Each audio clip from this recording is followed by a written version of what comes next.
Hello everyone, मैं प्रदीप कुमार आगाज IAS institute के यूट्यूब चैनल पर आप सभी का स्वागत करता हूं।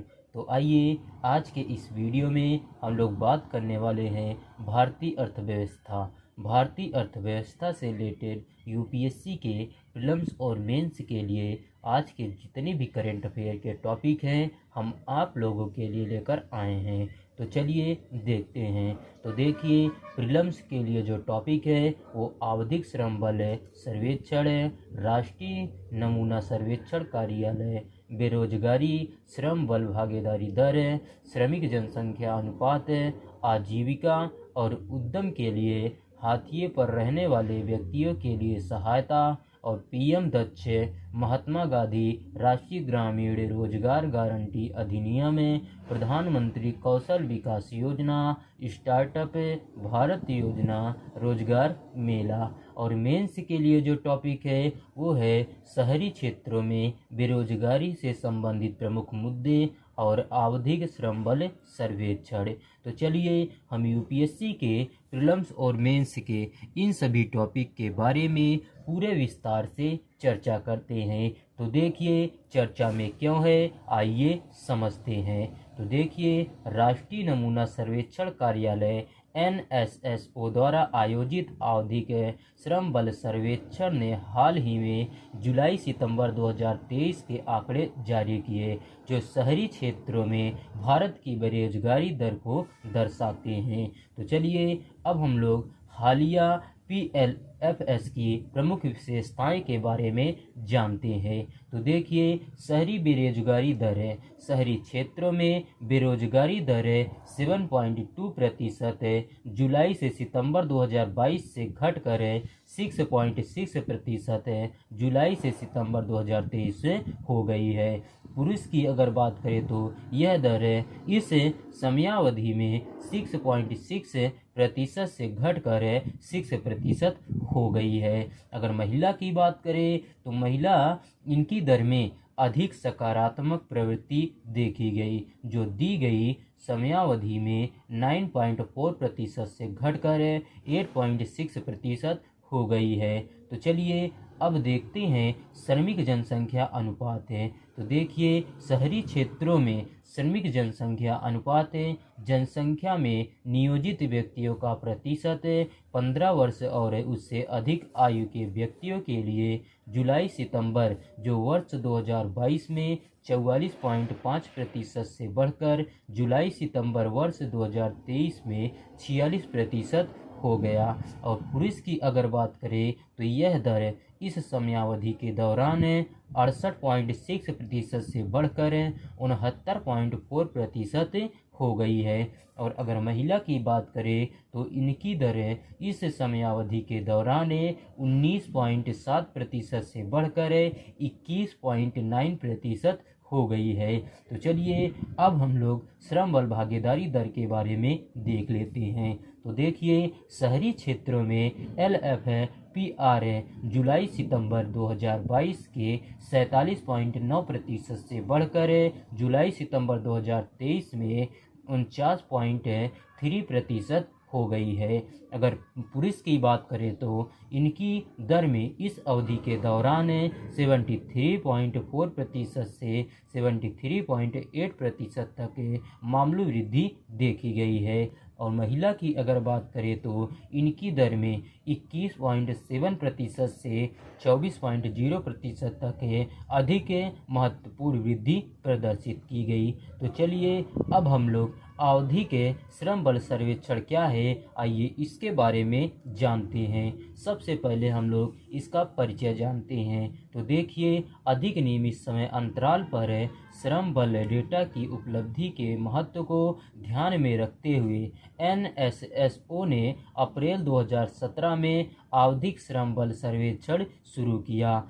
पीएलएफएस बेरोजगारी दर को श्रम बल में बेरोजगार व्यक्तियों के प्रतिशत के रूप में परिभाषित करता है। पीएलएफएस का उद्देश्य क्या है, आइए देखते हैं। तो देखिए, केवल वर्तमान साप्ताहिक स्थिति CWS में शहरी क्षेत्रों के लिए 3 माह के अल्प समय अंतराल में प्रमुख रोजगार और बेरोजगारी संकेतक जैसी श्रमिक जनसंख्या अनुपात, श्रम बल भागीदारी दर, बेरोजगारी दर का अनुमान लगाना। वार्षिक रूप से ग्रामीण और शहरी दोनों क्षेत्रों में सामान्य स्थिति और CWS दोनों में रोजगार तथा बेरोजगारी संकेतकों का अनुमान लगाना। तो चलिए अब हम लोग संबंधित प्रमुख शर्तें क्या हैं, आइए इसके बारे में जानते हैं। तो देखिए, श्रम बल भागीदारी दर LFPR यह 15 वर्ष और उससे अधिक आयु के उन लोगों के प्रतिशत का प्रतिनिधित्व करता है जो या तो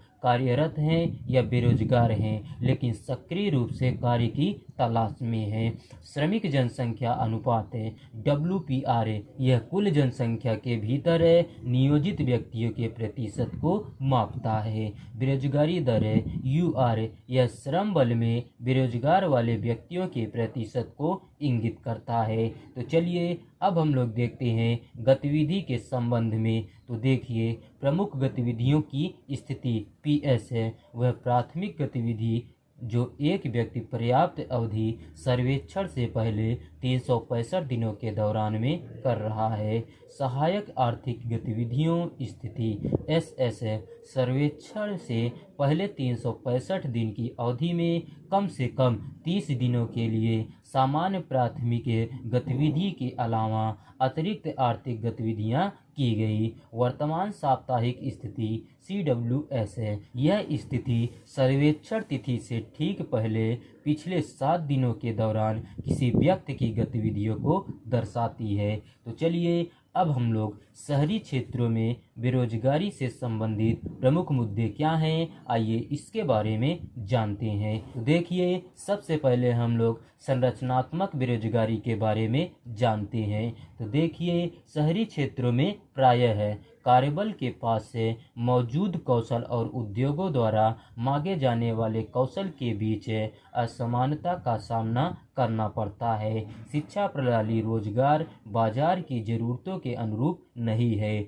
जिससे अकुशल या अल्पकुशल श्रमिकों की अधिकता हो जाती है। तेजी से तकनीकी प्रगति और अर्थव्यवस्था में बदलाव के कारण पारंपरिक उद्योगों में गिरावट आई है, जिसके परिणाम स्वरूप कई शहरी श्रमिकों का रोजगार चला गया है, जिनके पास उभरते क्षेत्रों के लिए आवश्यक कौशल की कमी है। तो चलिए अब हम लोग अनौपचारिक क्षेत्र का प्रभुत्व देखते हैं। तो देखिए, शहरी आबादी का एक महत्वपूर्ण हिस्सा अनौपचारिक क्षेत्र में कार्यरत है, जिसमें कम वेतन, नौकरी की असुरक्षा और सामाजिक सुरक्षा लाभों की कमी शामिल है। यह क्षेत्र अक्सर मौसमी उतार चढ़ाव का अनुभव करता है, जिससे रोजगार के अवसर असंगत होते हैं। औपचारिक रोजगार के अवसरों की कमी के कारण कई श्रमिकों को ऐसी नौकरियां स्वीकार करने के लिए